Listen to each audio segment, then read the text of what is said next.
नमस्कार दोस्तों, स्वागत है आप सभी का मेरे चैनल पर। और इस वीडियो में हम डिस्कस करेंगे यूपी कांस्टेबल के बारे में। आपको पता है कि उन यूपी कांस्टेबल की 32,000 से ज्यादा भर्तियां यूपी में निकली हुई हैं और उनकी एग्जाम डेट भी भर्ती बोर्ड ने आप लोगों को दे दी है। कब की एग्जाम डेट है और हम किस तरीके से अपनी तैयारी कर सकते हैं, इस चीज के बारे में हम इस वीडियो में डिस्कस करेंगे। तो सबसे पहले हम लोग देख लेते हैं कि हमारी जो एग्जाम डेट आई है वो कब की आई है। तो हमारी जो यूपी कांस्टेबल की एग्जाम डेट है वो आप सभी को वैसे पता ही चल गया होगा कि कब की एग्जाम डेट आप लोगों की आई हुई है।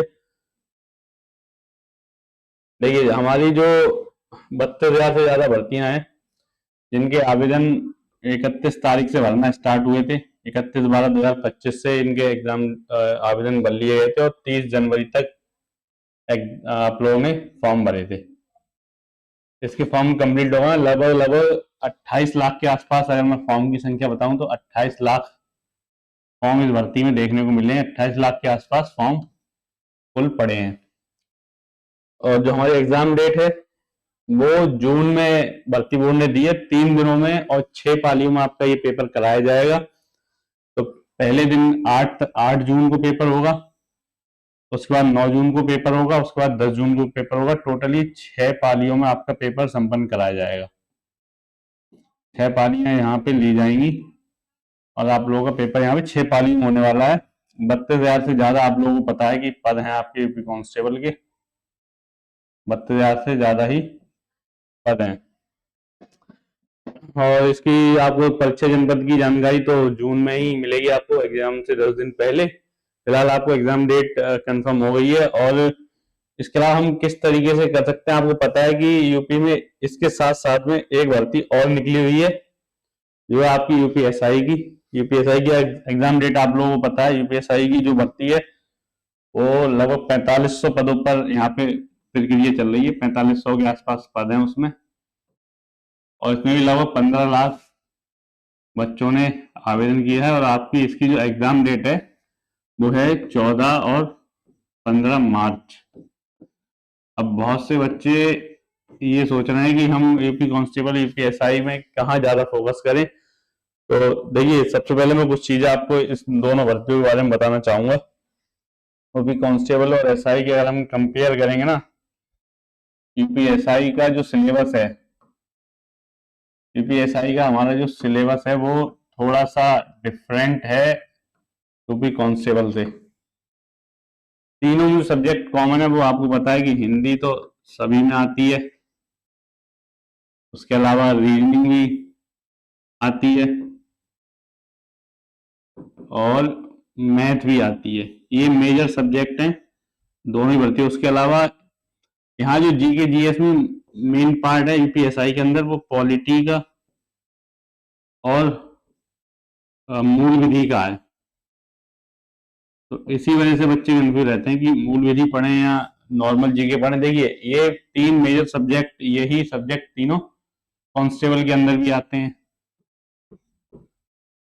ये आप लोग पता है कि यही सब्जेक्ट तीनों कांस्टेबल के अंदर भी आपको देखने को मिलेंगे। तो अगर आप एसआई की तैयारी कर रहे हैं तो अच्छे से करिए, क्योंकि एसआई की तैयारी करते करते आप लोगों का कांस्टेबल का तो ऑटोमेटिक तैयारी हो ही जाएगी। कांस्टेबल की तैयारी करने में आप लोग इतनी दिक्कत नहीं आएगी। सिर्फ यहाँ से आपकी पॉलिटी जो है वो कांस्टेबल में भी काम में आएगी। उसके अलावा आप जो भी जीएस पढ़ेंगे, करंट अफेयर आप इसके लिए भी पढ़ेंगे तो वहां हो जाएगा। यानी कि यूपीएसआई और यूपी कांस्टेबल में तैयारी करने में आपको बहुत समस्या नहीं आनी चाहिए।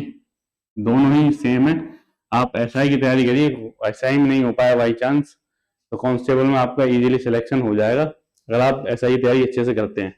बाकी जिनका टारगेट, जिनका फॉर्म सिर्फ कांस्टेबल में पड़ा हुआ है, जो बच्चे सिर्फ कांस्टेबल की तैयारी करना चाह रहे हैं, सिर्फ यूपी कांस्टेबल की तैयारी जो बच्चे करना चाह रहे हैं, तो यूपी कांस्टेबल का सिलेबस भी आपको पता है कि हिंदी है, मैथ है, रीजनिंग है और उसके अलावा जीके जीएस है। आपको पता है हिंदी के 38-37 क्वेश्चन आते हैं, मैथ के भी 37 क्वेश्चन आते हैं और 38 क्वेश्चन रीजनिंग के और 38 क्वेश्चन आपके जीके जीएस के आते हैं। यहाँ पे मैथ का कुछ पार्ट आपको यहाँ देखने को मिलेगा, तो ओवरऑल जो लगभग 55 क्वेश्चन आपको रीजनिंग के देखने को मिलेंगे। तो बहुत बड़ा रोल प्ले करती है यहाँ पे रीजनिंग।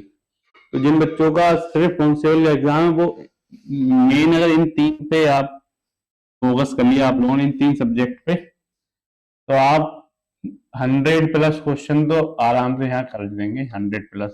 और आपको पता है कि जो कट ऑफ जाती है वो लगभग 210 से 215, 210 से और 215 के आसपास रहती है।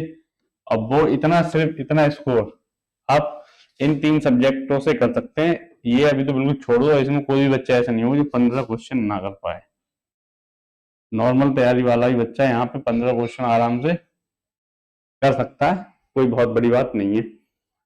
तो कांस्टेबल की तैयारी के लिए मैंने बताया, यूपीएसआई की तैयारी के लिए आप लोगों के लिए बताया। इसके अलावा यूपी में ही एक एसएससी जीडी की अभी एग्जाम है फरवरी में, आप लोगों को पता ही है। तो एसएससी जीडी वाले बच्चे भी कंफ्यूज रहते हैं कि कांस्टेबल और जीडी में किसको सिलेक्ट करें। तो देखिए, जीडी का और कांस्टेबल का जो सिलेबस है, बिल्कुल कोई उसमें डिफरेंस नहीं है। एसएससी जीडी और यूपी कांस्टेबल, इनके सिलेबस में कोई भी आपको फर्क नहीं नजर आएगा। सिंपल वही मैथ, रीजनिंग, जीके जीएस, और यूपी के बच्चे तो हिंदी सेलेक्ट करते हैं, इसमें इंग्लिश का भी ऑप्शन होता है, लेकिन सभी बच्चे हिंदी सेलेक्ट करते हैं। लेकिन आप देखिए कि यहाँ पे यूपी की वैकेंसी लगभग 4000 के आसपास ही होंगी जो भर्ती आएंगी। अभी बढ़ेंगी, अभी तो कम होंगी, लेकिन अभी बढ़ेंगी तो 4000 के आसपास यूपी की आ जाएंगी। हालांकि कांस्टेबल की अपेक्षा इसमें फॉर्म भी बहुत कम होते हैं, और कांस्टेबल की 32,000, लेकिन पहले आप लोगों को पेपर इसका देखने को मिलेगा। अभी पेपर स्टार्ट ही होने वाले हैं एसएससी जीडी के, तो इस पर आप फोकस कर सकते हैं। उसके बाद अगर एसआई की भर्ती है, उसके बाद आपके पास कांस्टेबल की भर्ती है। तो बड़ी अगर मैं बात करूं तो 3 भर्तियां आपके पास ऐसी हैं जिनमें आप इजीली सिलेक्शन लेके इस साल अपनी एक नौकरी को पक्का कर सकते हैं। ये 3 बड़ी भर्तियां मैं कह सकता हूं कि बच्चे इनका इंतजार करते हैं, ये वही भर्तियां हैं, और अच्छी खासी मात्रा में बच्चे यहाँ सेलेक्ट होते हैं और अच्छा परफॉर्मेंस करके जाते हैं। सबसे अच्छी वैकेंसी तो आपको पता ही है कि यूपीएसआई आपके पास है, जो कि 2021 में देखने को मिली थी, और अब आइए 2025 में, अब 4 साल का यहाँ गैप है, तो आप समझ लीजिए 2030 से पहले वो भर्ती देखने को नहीं मिलेगी। कांस्टेबल की अब नहीं आएगी। एसएससी जीडी की जो भर्ती है वो आप लोग पता है हर साल आती है, तो इस साल के बाद अगले साल भी इसमें आपको मौका मिलेगा, जिन बच्चों की एज अगर अब ओवर एज होने की कगार पे नहीं होंगे। और कांस्टेबल में जो बच्चे ओवर एज हो गए उनके लिए लास्ट भर्ती, इसके बाद उन्हें मौका नहीं मिलेगा। तो आप लोग अपनी तैयारी में बने रहिए। बाकी आगे की जानकारी के लिए हमारे चैनल को सब्सक्राइब जरूर करें, चैनल को लाइक करें, वीडियो को शेयर करें, ताकि ये जानकारी आपके और दोस्तों तक पहुंच पाए। और मैं कोशिश करता हूँ आपके पास एकदम ऑथेंटिक और सही सटीक जानकारी देने की कोशिश करूँ। Thank you so much.